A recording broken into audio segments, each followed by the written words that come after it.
계속 낫게 해주시고 너무 감사합니다. 자, 우리가 오늘 창세기 15장 1절부터 21절의 말씀을 함께 살펴보게 됩니다. 하나님 말씀 창세기 15장 1절에서 21절의 말씀을 저와 여러분이 한 절씩 교독하면서 읽도록 하겠습니다. 1절, 이런 일들이 일어난 뒤에 주님께서 환상 가운데 아브라함에게 말씀하셨다. 아브라함아, 두려워하지 말아라. 나는 너의 방패다. 내가 받을 보상이 매우 크다.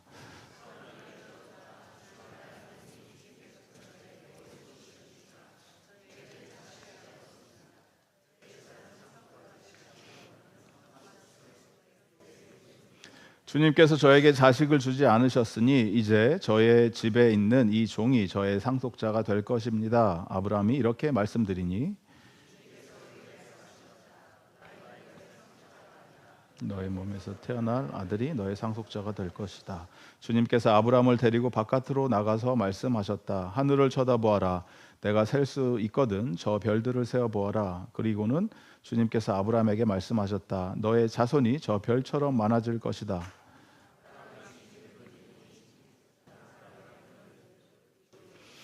하나님이 아브라함에게 말씀하셨다. 나는 주다. 너에게 이 땅을 주어서 너의 소유가 되게 하려고 너를 바빌로니아의 우르에서 이끌어내었다.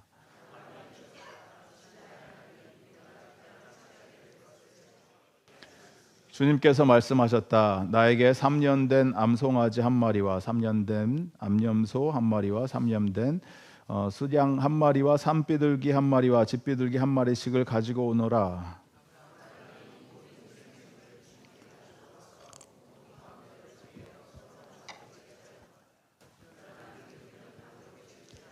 솔개들이 희생 제물에 위에 내려왔으나 아브라함이 쫓아버렸다.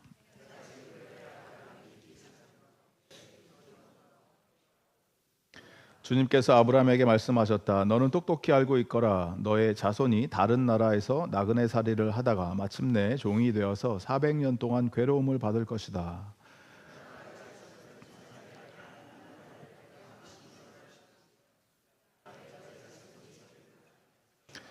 그러나 너는 오래오래 살다가 고이 잠들어 묻힐 것이다. 너의 자손은 4대째가 되어서야 이 땅으로 돌아올 것이다. 아모리 사람들의 죄가 아직 벌을 받을 만큼 이르지 않았기 때문이다. 해가 지고 어둠이 짙게 깔리니 연기나는 화덕과 타오르는 횃불이 갑자기 나타나서 쪼개놓은 희생 제물 사이로 지나갔다.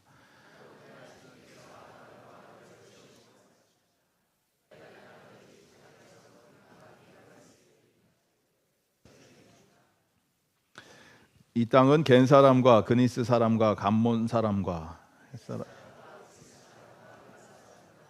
함께 했습니다. 아모리 사람과 가나안 사람과 기르가스 사람과 여부스 사람의 땅을 다 포함한다. 아멘. 불공정 거래라는 제목으로 하나님 말씀을 나눕니다. 우리가 믿음을 갖는다는 것은 오랜 시간 여행을 하는 것과 같습니다. 믿음은 언제까지 가져야 됩니까? 이렇게 누가 물어보신다면 믿음은 여러분 마지막 순간까지 계속 갖고 있어야죠. 언제까지? 여행이 끝날 때까지. 여행 언제 끝납니까? 저와 여러분의 본향집 하나님 아버지 품에 안길 때까지 우리는 이 땅에서 영원한 나그네의 삶을 살고 있습니다. 우리가 멜번에서 살아서 여기가 집이라고 착각하실 수 있지만 여기가 우리 집이 아니다. 시드니에 집 있는 사람도 시드니가 집이 아니다. 한국에 집 있는 사람도 한국이 고향이 아니다. 우리의 고향 어디예요? 하나님 품이에요. 하나님 품에 갈 때까지 거기가 우리가 원래 온대요. 거기 갈 때까지 우리는 뭘 합니까? 여행을 하는 거고 이 세상은 나그네예요. 그렇기 때문에 우리가 말하는 믿음이라고 하는 것은 어떤 여러분의 인생의 한 번의 이벤트나 결단 드라마틱한 사건을 통해서 갑자기 생기거나 사라지지 않습니다. 믿음은 내가 스스로 만들어내는 감정이 아니라 하나님께서 내게 주신 선물입니다. 선물은 내가 돈을 주고 살 수가 없죠. 누군가에게 억지로 뺏거나 이 쟁취해내는 게 선물이 아닙니다. 선물을 주는 사람이 기쁜 마음과 감정을 담아서 받는 자에게 아무런 대가 없이 줄 때 선물이 되는 거죠. 마찬가지로 우리가 갖고 있는 믿음이라고 하는 것이 누가 주신 선물이에요? 하나님이 저와 여러분에게 주신 선물이다.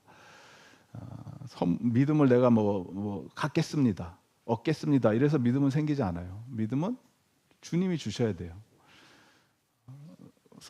이 선물 보따리를 받았을 때 열어보는 순간 믿음이 완성이 되는 것이 아니고, 그때부터 믿음의 여정이 시작이 돼서 그 순간부터는 예수님과 함께 날마다 동행을 하는 삶을 살게 되는 거죠. 그래서 모든 여행이 그렇지만 그 여행을 하는 과정에 쉬운 길도 있고 어려운 길도 있고 오르막도 있고 내리막길도 있고 서둘러 가야 될 때가 있고 천천히 주위를 돌보면서 천천히 가야 될 때도 있다라는 겁니다. 믿음의 여정이 그렇다라는 거예요. 하나님께서 아브라함을 부르신 이후에 아브라함 역시 끊임없는 믿음의 여행을 하고 있습니다. 거친 길도 있었고 평탄한 길도 있었고, 약속의 땅까지 갔는데 하나님께 여쭤보지도 않고 더 가서 다른 데 엉뚱한 곳을 여행을 하다가 문제가 생기죠. 애굽이라고 하는 땅에 들어갔다가 문제가 생기고, 이 모든 여정 가운데 중요한 건 뭐냐면 내가 매 순간순간마다 하나님과 수시로 대화를 하면서 길을 걸어갔느냐 그렇지 않았느냐, 이거에 따라서 여행이 피곤한 여행이 되느냐 아니면 행복한 하나님과의 동행이 되느냐, 이게 결정이 된다는 거예요.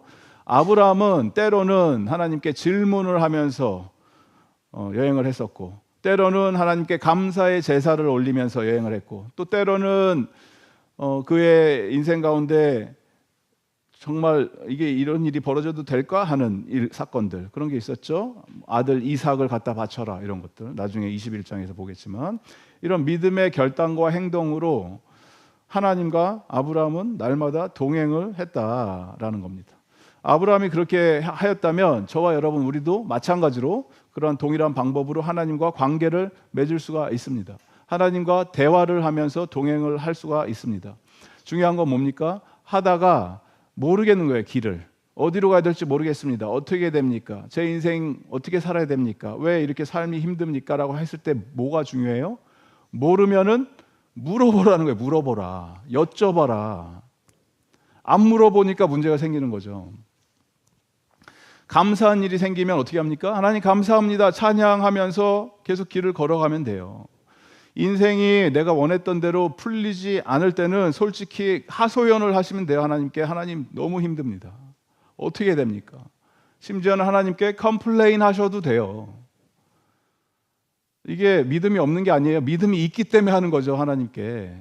우리 자녀들이 아빠한테 와갖고 이거 아빠 왜 이렇게 해야 돼요? 저렇게 해야 돼? 컴플레인 할 때 있잖아요. 아빠를 믿으니까 컴플레인 하는 거죠. 옆집 아저씨한테 가서 컴플레인 할 수 없잖아요.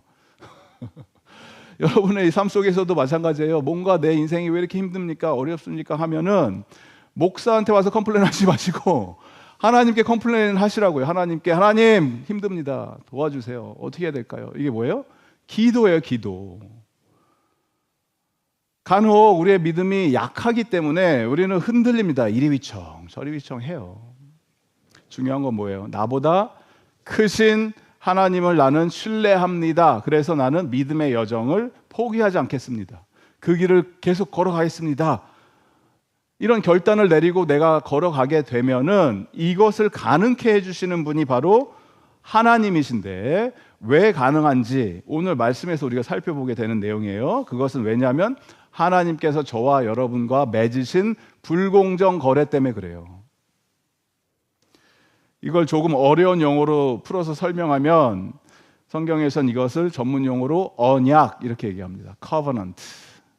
히브리어는 브리트 이렇게 얘기하는데, 브리트라고 하는 단어를 나중에 살펴볼 건데 그 뜻을 기억을 하시면 돼요. 오늘 말씀을 우리가 함께 이 아브라함에 일어난 이 사건이 우리에게 굉장히 낯설고, 우리가 이렇게 더 이상 살 수가 없잖아요. 막 동물을 쪼개고 이런 거 안 하잖아요. 더 이상. 그런데 아브라함과 하나님과 이루어진 거래가 어떠한 내용이었는지, 또 우리의 믿음 생활을 하면서 우리가 하나님께 이런 식으로 나가서 뭔가를 당당히 요구를 하고 기도를 하고 주님께 나갈 수 있는 그 방법과 내용과 어떻게 이게 가능해졌는지 살펴보고 말씀을 통해서 은혜를 나누는 이 시간이 되기를 바랍니다. 먼저 기억하셔야 되는 건 이거예요. 우리가 하나님 앞에 나갈 때 단 하나를 붙들고 나가요. 그것은 바로 믿음이에요. 믿음을 의로 여겨 주신다. 이 고백 하나로 우리가 하나님께 나가는 거예요. 아브라함은 질문에서부터 출발을 합니다. 1절에 보면 뭐라 그래요? 아브라함이 이런 일이 일어난 뒤에 주님께서 환상 가운데 아브라함에게 말씀하셨다. 아브라함아 두려워하지 말아라. 나는 너의 방패다. 내가 받을 보상이 매우 크다. 어떤 일이 일어난 뒤에 지난주에 있었던 사건을 기억하시면 되죠. 지난주에 어떤 사건이 일어났습니까? 아브라함이 전쟁에 나갔었죠. 전쟁에 나가서 그 포로들 다 구출해 내오고 물리치고 이겨서 돌아오는 길에 멜기세덱과 소도망이 나와서 뭐 저저저 했었잖아요. 그 얘기는 그렇게 끝나는 게 아니죠. 그 주변에 있었던 수많은 적들이 이제 벼르고 있는 거죠. 아브라함이 그랬다고 가만히 두지 않겠어. 동맹국들이, 연합군들이, 적국들이 가만히 있지 않는 거죠. 이제 아브라함 가만히 두지 않겠어라고 이런 두려움에 사로잡혀 있을 때 주님께서 나타나는 거예요. 두려워하지 마. 내가 너의 방패야. 내가 널 지켜줄 거야. 걱정하지 마. 너 소돔왕으로부터 보상 안 받았지? 그거 필요 없다 그랬지? 잘했어. 너가 받을 보상이 매우 크다. 누가 주세요? 보상을? 하나님이 주시겠다라는 거예요. 그랬더니 아브라함이 여기서 이제 하나님 감사합니다. 역시 주님밖에 없습니다. 이랬으면 정말 믿음의 조상답게 멋있게 대답을 했을 텐데 2절에 뭐라고 대답을 합니까? 주 나의 하나님, 주님께서 저한테 무엇을 주시려고 그럽니까? 그거 뭐 재물이고 뭐고 주시면 뭐합니까? 저에게는 애가 없는데 이거 뭐 받아봤자 뭐합니까? 그거 뭐 줘봤자 저기 있는 저 녀석 엘리에셀한테 줘야 될 거 아닙니까? 제가 뭐 이렇게 얘기했던 거죠. 모르는 게 있으면 물어보면 돼요. 하나님께 여쭤본 거예요. 아브라함은 궁금한 것을 물어보는 것은 불신앙이 아닙니다. 믿기 때문에 물어보는 거죠. 하나님과의 관계가 있기 때문에 더 잘 믿기 위해서 여쭤본 거죠. 하나님께 확인하려고. 하지만 아브라함은 자기가 알고 있는 수준에서 물어보는 거죠. 뭔가를 누군가가 이제 아이들이 부모에게 뭔가를 물어볼 때 아이들 수준에서 물어보잖아요. 부모는 더 큰 계획이 있고 무슨 의미가 있는데 애들은 내가 왜 학원을 가야 돼요? 뭐 이런 거죠. 그러면은 이거를 너 잘 되라고 하는 거지 뭐 이 정도 수준으로 그냥 가르쳐 주는 거잖아요. 하지만 뭐 알죠. 뭐 공부를 잘하고 어쩌고저쩌고 그런 것들을 부모가 아는 게 있다라는 거예요. 부모의 영역에서. 애들은 모르죠. 그냥 믿고 따르라는 거죠.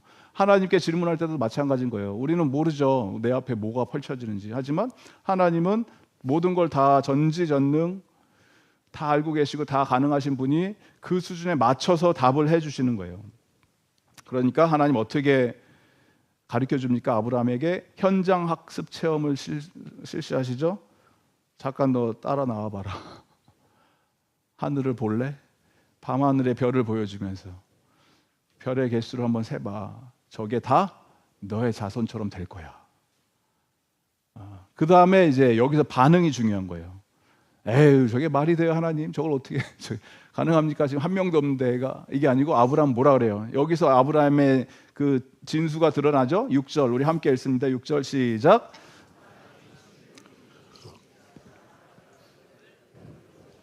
And he believed the Lord and he counted it to him as righteousness.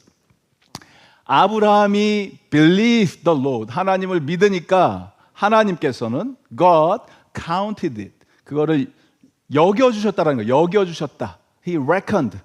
뭐로? 그의 의로 여겨주셨다. 할렐루야. 우리가 하나님과 우리의 관계가 올바라지고 회복이 되고 하나님이 우리를 인정해 주실 수 있는 유일한 방법 하나는 우리의 믿음이에요. 믿음. 여러분이 하나님을 위해서 열심히 하는 행동이나 어떤 하나님 나라를 위해서 내가 헌신하겠습니다, 뭐 노력하겠습니다, 이런 걸 보시는 게 아니고 하나님 뭘 보신다고요? 정말 그 믿음이 있느냐 없느냐, 이걸 보신다라는 거예요. 하나님께서 우리에게 아들 예수 그리스도를 보내주셔서 이 땅 가운데 행하신 그 일, 십자가에서 죽고 부활하셔서 이제는 우리 삶 속에서 들어오셔서 성령 하나님 함께 하시는 이 사건들을 믿냐? 이걸 통해서 하나님께서 우리를 의롭지 않다를 보시는데, 이 믿음으로 믿는 것이 가장 쉽고 가장 빠르고 가장 안전한 구원에 이르는 길임을 여러분이 붙드시기 바랍니다. 저와 여러분의 문제는 뭔지 아세요? 우리의 문제는 이게 너무 쉬워서 안 믿어요. It is so easy just to believe. 믿는데 돈이 들어갑니까? 믿는데 어떤 시간이 들어갑니까? 믿는데 무슨 엄청난 노력이 들어갑니까? 믿음은 뭐예요? 그냥 믿는 거예요. I believe. That's it. 너무 쉽잖아요. 너무 쉬워서 안 믿어요, 사람이. 너무 쉬우니까. 믿는 게 너무 쉽다고, 내 입장에서는. 어떻게 더 쉽게 해주셔야 돼요, 하나님이. 구원을 이루게 하기 위해서. 하나님께서는 이 아브라함의 믿음을 보셨다고는 했지만 아브라함은 여전히 질문이 남아 있습니다. 하나님이 7절에 아브라함에게 말씀하셨다. 나는 주다. 너에게 이 땅을 주어서 너의 소유가 되게 하려고 너를 바빌로니아의 우르에서 이끌어 내었다. 아브라함을 데리고 나오셨던 그 과정을 생각하시면 아시죠? 그랬더니 아브라함이 감사합니다 하나님, 고맙습니다, 제가 그 땅을 잘 받아서 살겠습니다가 아니고 또 물어보죠. 8절 아브라함이 여쭈었다. 주 나의 하나님, 우리가 그 땅을 차지하게 될 것을 제가 어떻게 알 수 있습니까? 이번에도 그냥 하나님 감사합니다, 믿습니다, 아멘, 아멘 이랬으면 좋은데 아브라함 또 물어보는 거죠. 괜찮다는 거예요. 물어보는 게, 하나님께 계속 물어보는 거죠. 어떻게 해야 됩니까? 그랬더니 하나님이 이제는 좀 더 적극적으로 친절하게 3단계에 걸쳐서 가르쳐 주세요. 3번에 걸쳐서. 첫 번째, 즉각적인 답을 주시고, 두 번째, 미래에 어떻게 될 건지 청사진을 보여주시고, 세 번째, 언약식을 통해서 도장을 찍어주십니다. 즉각적인 답은 뭡니까? 9절부터 12절에 있는 내용이에요. 주님께서 말씀하셨죠. 너가 어떻게 되는지 알고 싶다고? 그래, 알았어. 암송아지 가져오고, 염소 가져오고, 순양 가져오고, 비둘기 가져와. 이렇게 얘기했죠. 그리고 나서 그거를 요구하신 이유는 뭐예요? 우리 언약식을 맺자, 이 얘기를 하시는 거예요. 그래서 아브라함은 그것을 가지고 와서 몸통 가운데를 동물들을 쪼개서 서로 마주보게 해놓고, 비둘기는 쪼개지 못하죠. 여러분이 이거를 지금 그림을 좀 그려보세요. 상상을 해보세요. 동물들을 자르는 거예요, 반으로. 동물을 자르는데 비둘기는 너무 작잖아요. 조그만 걸 어떻게 잘라요? 되게 힘들겠죠. 그래서 나중에 율법에도 나와요. 이런 거를 제물로 드릴 때 이렇게 자르지 말라, 이렇게 나와요. 그래서 비둘기는 못 자른 거죠. 그냥 내버려 두고 기다리고 있는데 동물들이 죽어 있으니까, 사체가 있으니까 솔개들, 지금 다른 것들이 와서 막 먹으려고 하는 거죠. 그랬더니 그걸 보고 아브라함이 오이 저리 가 하면서 쫓아냈다. 이러고 있다가 해가 뉘역뉘역 지면서 아브라함이 깊은 잠에 빠지고 깊은 어둠과 공포가 그를 짓눌렀다. 이 이야기는 하나님의 임재가 아브라함에게 찾아왔다, 이 얘기를 하는 거예요. 이게 첫 번째 답을 이렇게 해주신 거예요. 우리 함께 너가 어떻게 되는지 알고 싶다 그랬지, 내가 보여줄게. 첫 번째 단계. 두 번째 단계는 뭐예요? 13절부터 16절까지는 미래에 일어날 청사진을 보여주십니다. 너가 자꾸 어떻게 되는지 궁금합니다, 알려주세요. 내가 좀 알아야지 할 거 아닙니까? 이렇게 하니까 그래, 내가 보여줄게 하면서 보여주시는 거예요. 잘 들어. 너의 자손 다른 나라에 가서 나그네가 된다. 애굽에서 400년 동안 노예 생활을 할 거다, 이 말씀 해주시는 거예요. 그리고 그 나라를, 애굽 땅을 나중에 심판하게 될 것이고 그 백성들을 내가 건져줄게. 하지만 너는 평안히 죽는다. 너의 자손은 4대 만에 다시 이 땅으로 돌아올 것이다. 지금 여기서부터 여기까지 기간이 얼마냐면 500년이에요. 500년. 아브라함부터 모세가 출애굽하는 그 시대까지 500년의 시간을 파노라마처럼 쭉 보여주신 거죠. 미래의 일들을 보여주신 거예요. 아브라함에게 어떤 미래의 결과를 현재의 축복으로 누리게 해주신 거예요. 이게 여러분, 수백 년 후에 일어나는 일을 내가 굳이 알 필요가 있을까? 여러분의 인생 가운데 내가 수백 년 후에 이거 뭐 100년, 200년, 500년 후에 일어날 일 내가 알아서 뭐해 이럴 수 있잖아요. 그런데 오늘 내가 하는 이 일이 앞으로 100년, 200년, 300년, 500년 후에 일어나는 엄청난 결과를 초래하게 된다면 여러분이 오늘 하는 일에 큰 의미를 부여하고 거기에 최선을 다해서 살 수가 있죠. 울더라도 오늘 씨를 뿌리시겠죠. 왜냐하면 그 결과는 나중에 맺혀지게 되니까. 세종대왕님께서 15세기에 훈민정음을 만드셨어요. 그런데 만들 때 평탄하게 만든 게 아니죠. 사대부들이 반대를 하고 우리는 중국에 한자가 있는데 왜 이런 거를 만들어 갖고, 그럼에도 불구하고 세종대왕님께서는 어떻게 합니까? 집현전 학자들을 모으시고 비밀리에 프로젝트를 진행하셔서 훈민정음 반포를 하셨어요. 15세기에. 그리고 지금 21세기니까 600년이 지났죠. 600년 후에 전 세계에서 K-팝을 부르고 한글을 공부하고 K-팝 따라 부르겠다고, 여기서도 한글 학교에서 호주 이 구석진 시골에서도 한글을 배우고 있는 사건을 세종대왕님이 아셨더라면 얼마나 더 열심히 만드셨겠어요. 자부심을 가지고 지금 힘들지만 괜찮아, 계속해, 이렇게 하셨겠죠. 성균관 학자들, 유생들을 모아놓고 이거 괜찮아, 너희들이 하는 거 엄청난 일이 벌어질 거야 앞으로. 미래에 일어날 일을 알면 우리가 오늘 하는 거에 미래의 축복을 현재로 끌어당겨서 쓰는 거잖아요. 우리가 너무너무 의미가 있고 가치가 있는 일을 지금 한다. 하나님 나라를 위해서 하나님의 의를 붙들고 내가 삽니다. 이렇게 사는 거죠. 그렇게 아브라함은 그걸 보게 된 거예요. 500년 후에 이런 고생을 하겠지만 다시 돌아올 거다. 자꾸 보여달라고 그러니까 아브라함이 보여주세요. 내가 어떻게 알아요? 이렇게 한 거예요. 질문을. 그랬더니 내가 보여줄게 하면서 보여주신 거예요. 친절하게 보여주시죠. 앞으로 먼 미래까지. 그리고 나서 하나님께서 이 사건에 대해서 도장 찍자, 사인을 하시는데, 그것이 바로 불공정 거래에 사인을 하시는 사건이에요. 언약 의식을 행하시죠. 17절 보세요. 17절 함께 읽습니다. 시작. 해가 지고 어둠이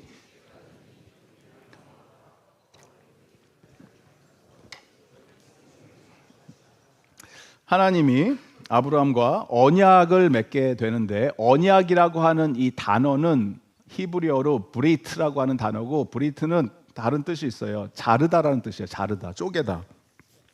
cut 이런 뜻이에요. cut. 동물을 반으로 쪼개는 거예요. 언약은. 이제부터 여러분 상상을 하세요. 동물을 잘라 반으로. 그럼 어떻게 돼요? 동물은 죽죠. 피가 낭자하겠죠. 피가 철철철 흘러요. 그리고 이 쪼개진 동물을 양쪽으로 두는 거예요. 이렇게 두고 소도 두고 염소도 두고 뭐 이렇게 두는 거예요. 굉장히 잔인하잖아요. 참혹하잖아요, 현장이. 그리고 이 쪼개진 동물들 사이로 언약을, 약속을 하는 두 당사자들이 이 사이를 걸어가면서 언약을 맺어요. 이 의미는 뭐예요?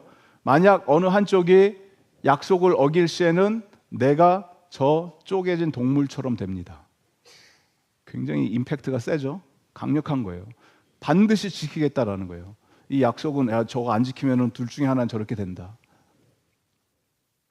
하나님이 그 언약을 하는 거예요.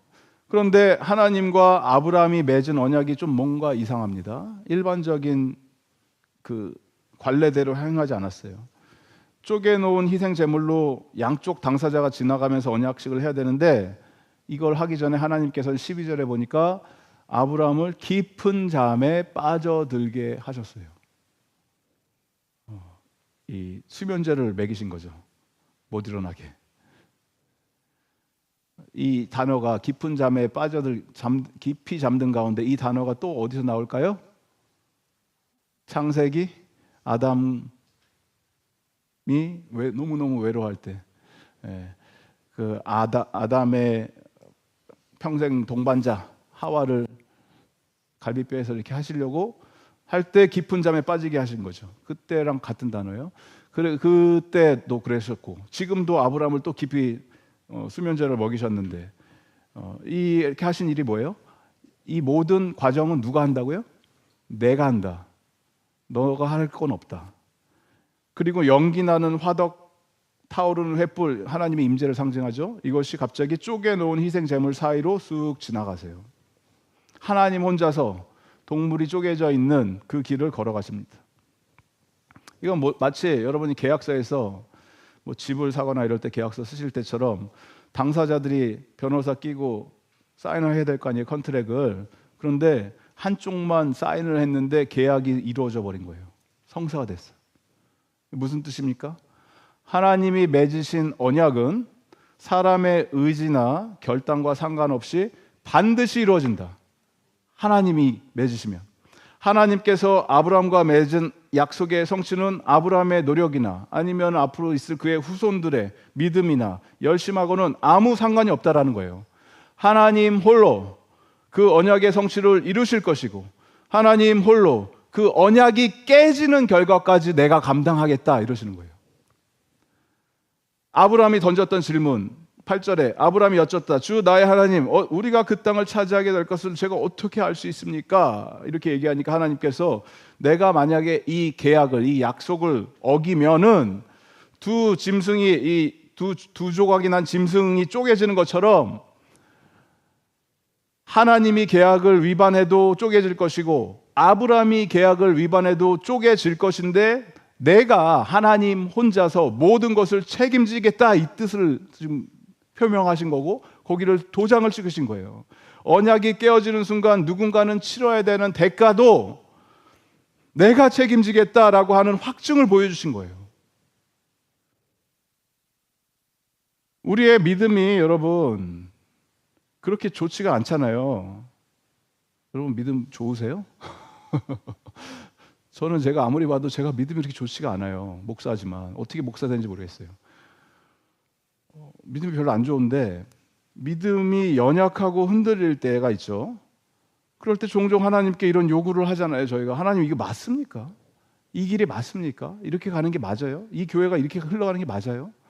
이런 거 할 때마다 어떤 개인적인 어떤 구원에 대한 불확실성, 막 휘청휘청 거릴 때 내가 이거 구원받은 거 맞아요? 나 죽으면 천국 가는 거 맞아요? 하나님 있기는 해요? 뭐 이런 거 할 때 구원에 대한 확증을 보여주세요. 내가 구원받은 하나님의 자녀가 맞습니까? 하나님 살아 계십니까? 이렇게 믿음이 휘청휘청 거릴 때 하나님께서는 그럴 때마다 뭐라고 대답을 하십니까? 십자가를 봐라. 저 위에서 찢김당한 두 동간 난 예수를 바라봐라. 나는 비록 하나님과의 약속 날마다 어기고 세상과의 싸움에서 무너지고 넘어지고 자빠지고 또 넘어져도 나의 실패가 하나님의 실패를 뜻하지 않습니다. 나의 무능력이 하나님의 능력을 가리지 못합니다. 나의 낙심과 좌절이 하나님께서 나를 위해서 십자가 위에서 이루신 그 구원의 결과를 조금도 훼손시키지 못합니다. 그것이 바로 하나님께서 우리에게 이 언약을 통해서 예수님을 통해서 이루어내신 하나님의 굳은 결심과 다짐과 언약의 성취라는 거예요. 세상에 이것보다 불공정한 거래는 없습니다. 죄인이 죽어야 될 그 자리에 의인이 올라서시고 심판받아야 할 악인이 마땅히 죽어야 되는 내가 그런 존재를 살리기 위해서 가장 거룩하시고 가장 존귀하신 하나님의 아들이 자기의 목숨을 내어주신 것, 이 엄청난 사건이 바로 십자가의 은혜고 그 은혜로 우리의 구원이 시작되었고 또 완성되게 될 줄을 믿습니다. 그러면 내가 뭐가 그렇게 억울해요? 인생에서 내가 뭐가 그렇게 힘들어요? 내가 뭐가 그렇게 불평, 불망, 원망, 미움, 시기, 질투 그런 거를 어떻게 주장할 수가 있어요? 이렇게 불공평한 일을 통해서 하나님께서는 나를 구원해내셨는데 하나님이 보고 싶은 건 단 하나예요. 너희 안에 믿음이 있느냐? 이 일을 내가 행한 이 일을 이게 믿겨지니? 그거 하나 보시겠다라는 거예요. 그거 하나. 아브라함의 믿음을 보시고 그를 의롭다라고 여겨주신 것처럼 오늘도 주님께서는 예수 그리스도를 믿는 믿음으로 우리가 처해져 있는 이 상황과 현실과 도전과 아픔과 시련을 이겨내시기를 하나님께서는 기다리고 계십니다. 왜냐하면 내가 할 수 있는 게 아니기 때문에 그래요. 하나님이 하시겠다고 약속을 하시고 선포를 하시고 이루셨기 때문에 그런 거예요. 하나님께서 저와 여러분의 믿음을 보시고 의롭게 여기시는 은혜가 임하기를 바랍니다. 나의 열심이 아니라 하나님의 열심으로 우리는 구원을 얻었기 때문에 이제는 하나님 계속해서 열심을 내주십시오. 하나님의 열심으로 나같이 부족한 자를, 나같이 연약한 자를, 나같이 넘어지는 자를 불쌍히 여겨주세요. 하나님의 은혜 가운데 살게 해주시기를 바랍니다. 이렇게 고백을 하며 하나님의 열심을 붙들고 의지해서 믿음으로 승리할 수 있는 저와 여러분 되기를 예수님의 이름으로 축복드립니다.